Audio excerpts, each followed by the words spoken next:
Hey, it's David Yeck here, and I've been thinking. I've been thinking about becoming a more positive person.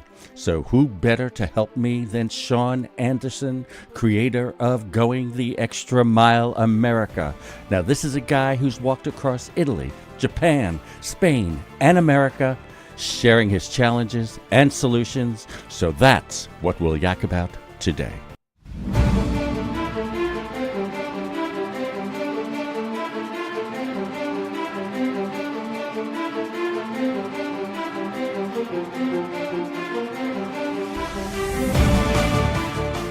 What's up, everybody? David Yeck here for Yak About Today, hoping you are better, healthier, and more informed than any generation that came before. So if the years 46 to 64 mean something to you, then this is the place you want to be. Now put your headphones on, go for a run, and listen to what we yak about today. And we are back. I'm David Yeck here. You're listening to Yak About Today. And as promised, I've got Shawn Anderson. He is a leading voice on the power of going the extra mile and also an author of, lots of books, Shawn. Welcome, Shawn. Well, it's a privilege to yak to you today, David. Thank you so much. So, you're an author. You've got this positive energy going. In fact, we were just talking about it earlier when we first talked. Everything you do has a positive element. The way you word things about creating something, and I'm really curious. You're a motivational writer and a speaker. How did you come into this positiveness? Was it a methodology? Did you listen to somebody else? Was it a religion? Was there somebody, a guiding force that somehow turned your life around? Give us the backstory. I think it's just a real deep self-awareness. It's a self-awareness that whatever I am feeling in a day is really how I'm choosing to feel in that day. And honestly, if we could ask every audience member who wants to have a crummy day, and then we can ask who wants to have a really happy day. And we know that 99% of those people are going to say happy day. When we acknowledge that choice is ours, and everything that we think, everything that we do, everything we feel starts to determine that day, well, man, we can live a lot more happier days than crummy days. And who wouldn't want to do that, right?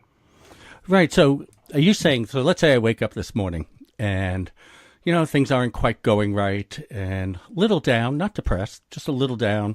And it really takes a toll on you during the day. You start slow. There are things, it could be money problems, it could be health problems. It could be silly problems like I have too much to do today.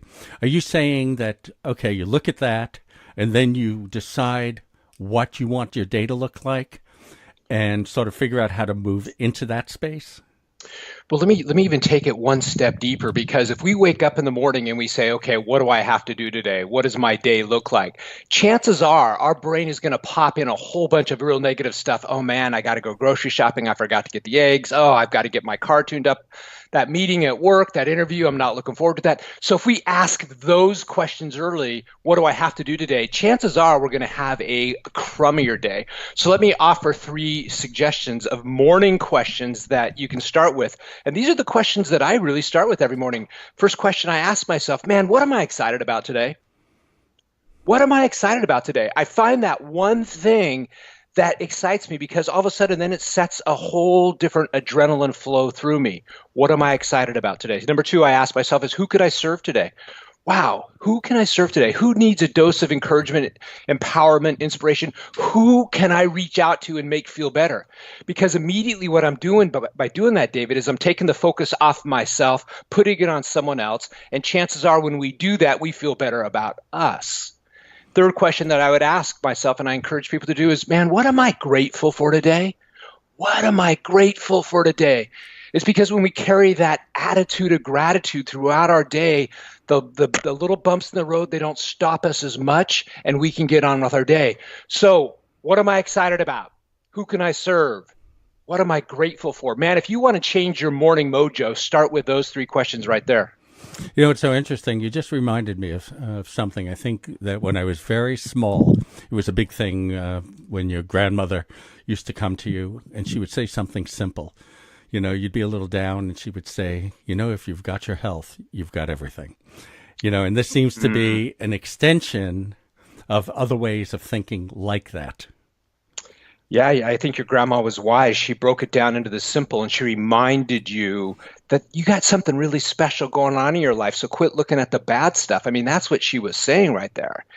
And so amen for your grandma. She was one of the first motivational folks, right? Yeah, well, yes, but I'm not sure if that's because we automatically love them and respect them because your parents are always punishing you and telling you the right and wrong things to do, and all they do is love you, type of thing.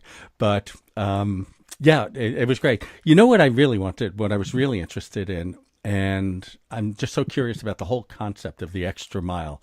Now, recently, didn't you walked across Italy or something, like 500 miles, and tell me what I did. The philosophy of extra mile. Is it part, psychological and physical, and is it a way of thinking? What is it? Man, you don't even need to interview me, David. You've got all the answers and you know everything right there. That is so awesome. Okay. So yes, I walked from Milan to Rome. It was actually the sixth country that I've now walked across in the last 4 years: Spain, Portugal, England, around Ireland, 750 miles around Shikoku, Japan, and now Italy. And so, what I use these for, I do these, at least once a year. They're boot camps for me. They're boot camps for me to kind of get out of all this funkiness that the world might throw upon me. It helps me find my simple. It helps me find my gratitude. It helps me find my best self. Because I can assure you, when you're carrying a 25-pound backpack across a country, having to go up and down mountains, dealing with the hot sun, dealing with blisters on your feet, man, those are challenging times. And for a motivational guy, you better know how to get through your own challenging times if you're ever going to help someone else through their challenging time, right? Yeah. So I do this, and I love to travel and I love to meet people. And when you walk across countries, you're just not in a country's Disneyland. You're really in the heart of that country, and you're right there with the people. So there's a couple of questions. Physically, I try to make it to the gym, every day, every other day, every other month, every other year, whatever it is. What's the answer? What's that answer? Right. No, I think I'm pretty regular. I have been for about Okay. 35 years. I take a month or two off every once in a while, but I'm pretty regular. I do notice, like when I'm on the, Stairmaster or any of the machines, and I really get that adrenaline pumping, something definitely takes place. The changes take place in my head. There's a certain energy in my head. It may even cause a certain positiveness in my head. It makes me think about things in a more positive way.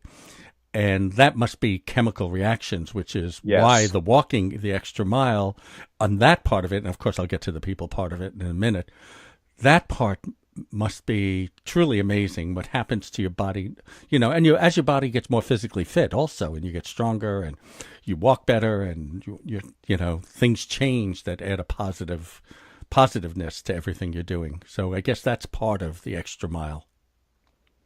You've said something right there that has sparked two quick thoughts. Thought number one is, if you want to create emotional energy in yourself, do something physical. Physical energy creates positive emotional energy. And the second thing you created is, it's really interesting, that although you've had this response to your own exercise, that you felt this positive inspiration, and this is what blocks so many people. We have to ask, why isn't that we do it more often then? That's the interesting question, right? If we're doing an action that's creating this positive feeling and thought, you would think that we would want to do that even more, wouldn't you? Yeah, absolutely. Absolutely. And I guess you build up stamina as you go along. So all around, it really works. So let me get to the other side that I'm really interested in. So you're doing basically all this amazing walking, amazing exercise. There's an energy, right? And now you're meeting people, and you're meeting people. Well, the people aren't as foreign to us as they were, 50 years ago. Basically, the world has gotten smaller, but you're still in terrain that is not your usual terrain, or a language that's not your usual language, and you're meeting people.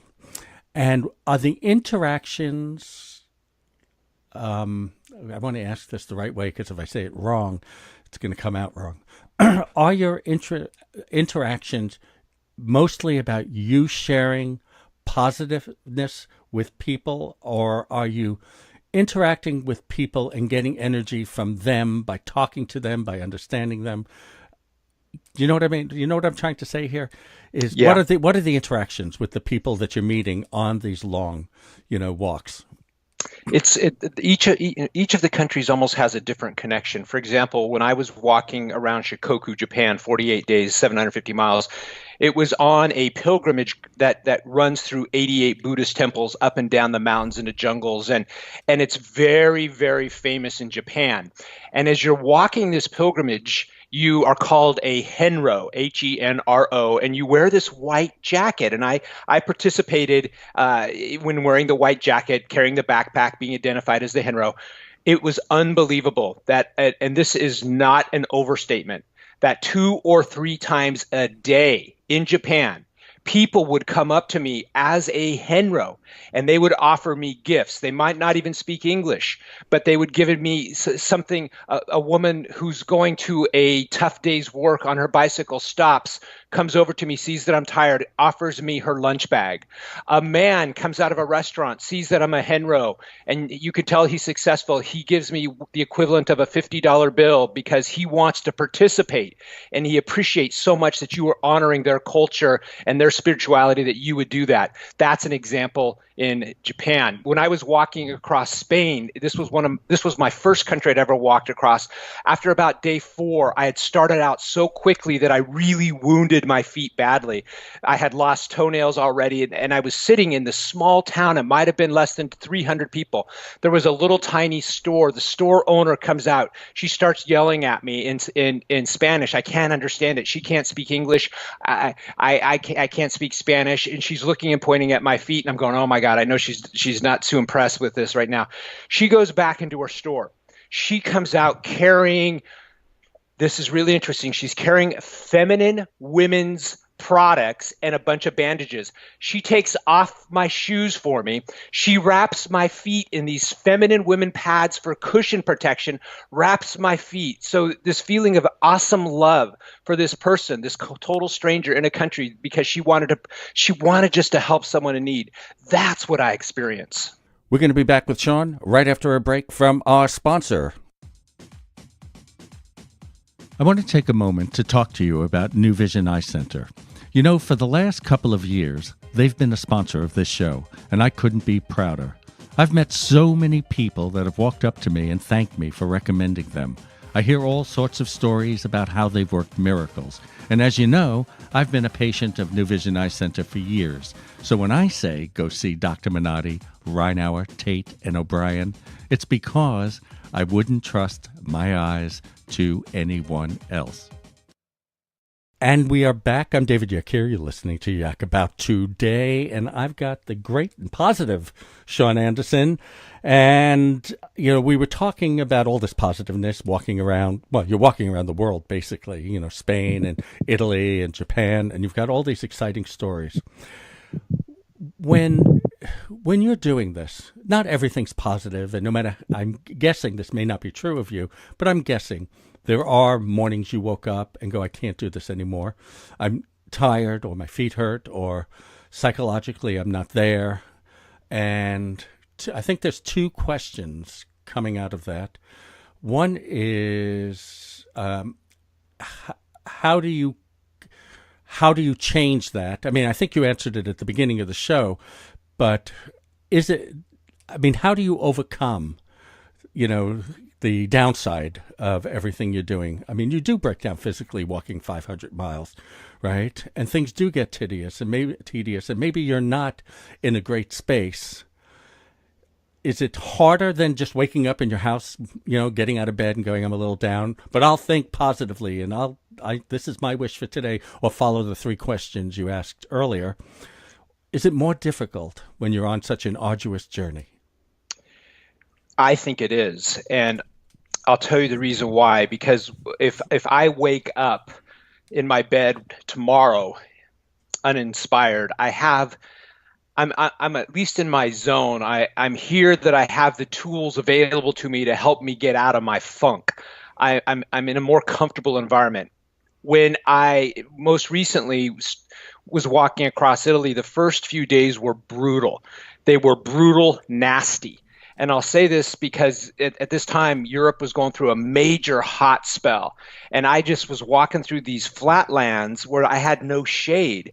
And it was the equivalent of 95 degrees. And there was a family of flies that wanted to keep following me the entire time. And the mosquitoes were out. And I was just feeling gross and sticky and hot, and my feet hurt. And I had run out of water in a place. And so you've got all these things. You're not at home, you're not in your safety zone where you can go and you can try to find a fix it. So yeah, I was out there, and you've got to this is where you really learn to grow.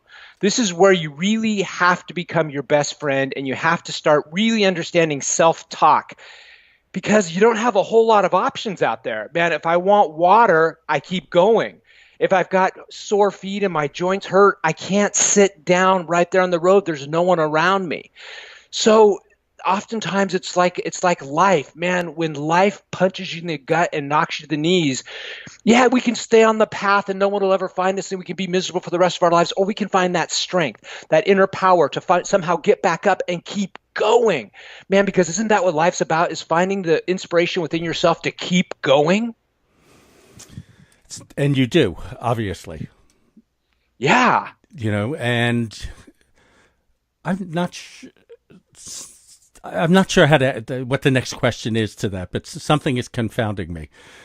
So I know what you're going through, right?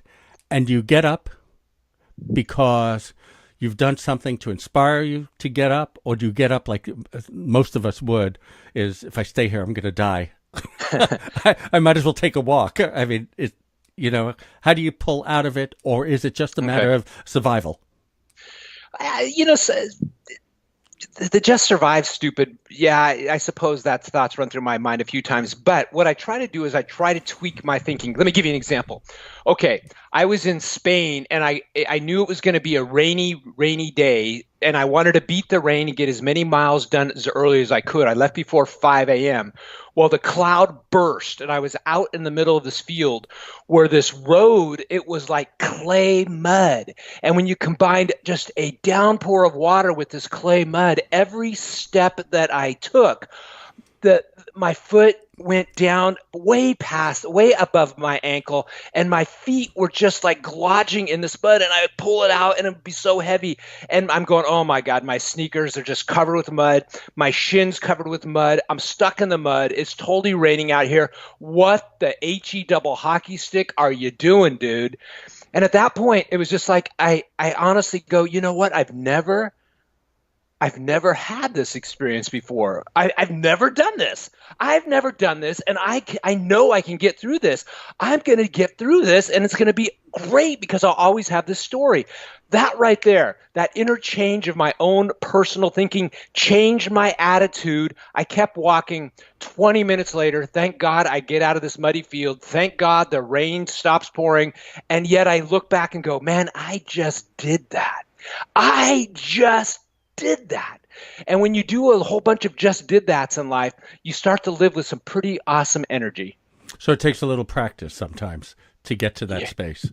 I have a question. It may not sound nice at the beginning, but maybe you could help me here. So self-help and mentors and writers and speakers, especially in the motivational space, have found the answers for themselves that work, obviously. Unless they're selling a story that doesn't. I mean, I guess that's true sometimes. So they have found it, but in communicating it again, maybe you have to help me with this. So you're sitting in front of an audience, and you're telling the stories that you told me, and how you brought yourself up and said, this may be arduous, this is difficult, but when I make it through, I'm going to have a story, right? And it's going to be an exciting story to share with followers. It's going to be an exciting story to teach people perseverance. you know, but when people listen and they go, yes, yes, yes, and then they go home, do you know what I mean? And it's not their personality, or they don't have that kind of look, or maybe they can't take the information. They understand it, but they can't transpose it.